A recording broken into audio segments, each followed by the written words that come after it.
لقى لقى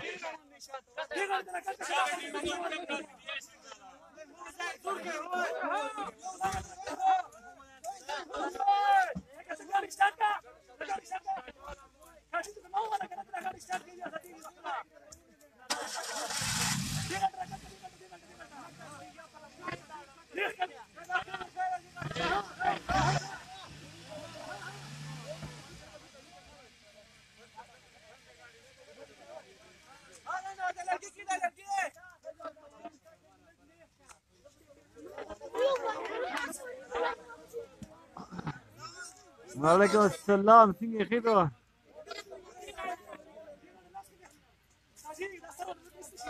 يس سين قاعد قاعد توشيري وزك مي خلي وين يا وي يا هوي ما شاء الله يا كل فرق ديس دغني يا مشكلة يا هذه تجبرني ولو انا خلينا خلينا قولي وش قاعد ما خلينا نرجع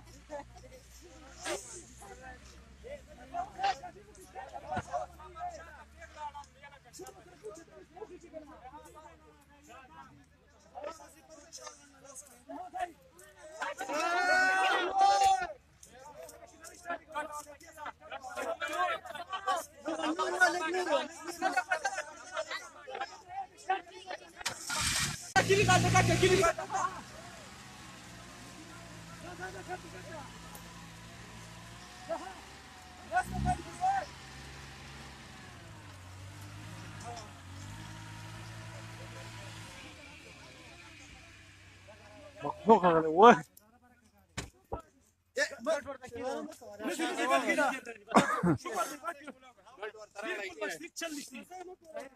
गट्टी दे गाड़ तो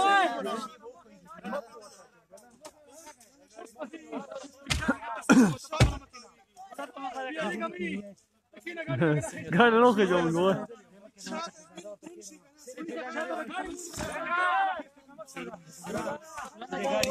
हम मखलूक लगा बोला तो पूरा ده هو اسلوبه خير تام ودياني نوخ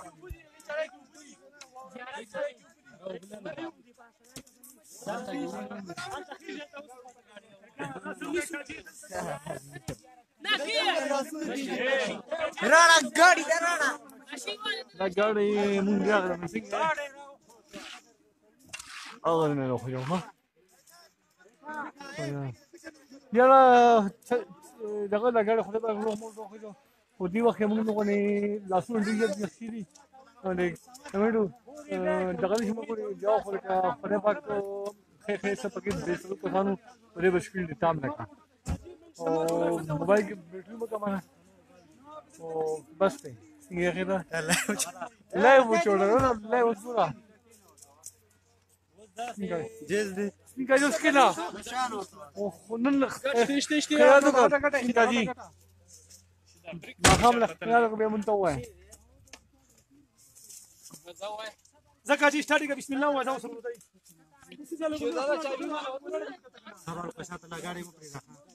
دی अस्सलाम वालेकुम जी। एहसान नसीम भाई कासिम खान यूनियन कौंसिल शिमलाई पुलिस थाना के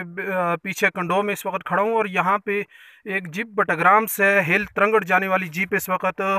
स्लिप होने की वजह से यहाँ नाली में गिर गई है और जीप के ड्राइवर का नाम परवेज़ कोस्तानी और ये जीप का नंबर है MNO 139। ये गहरी खाई में यहाँ पे गिरी है, लेकिन किसी जानी नुकसान नहीं हुआ, कोई भी ज़ख्मी भी नहीं हुआ, तमाम लोग महफूज हैं। और ये जीप इस वक्त यहाँ गिरी पड़ी है नाली के अंदर। पीछे भी काफ़ी गाड़ियाँ, यहाँ पे बर्फ़ काफ़ी ज़्यादा होने की वजह से, स्लिप होने की वजह से गाड़ियाँ पीछे जाम हो गई हैं। और यहाँ से क्योंकि शिमलाई जाने के लिए ये उतराई है, जिसकी वजह से गाड़ियाँ आगे नहीं जा सकती। और ये पुलिस थाना के पीछे कंडो में इस वक्त ये गाड़ी गिरी पड़ी है, लेकिन कोई जानी नुकसान नहीं हुआ, कोई ज़ख्मी भी नहीं है, तमाम लोग महफूज हैं। اور گاڑی اس وقت یہ نالی کے اندر گری پڑی ہے. یہ پولیس تھانہ شملائی کے پیچھے کنڈو میں اس وقت یہ گاڑی گری پڑی ہے.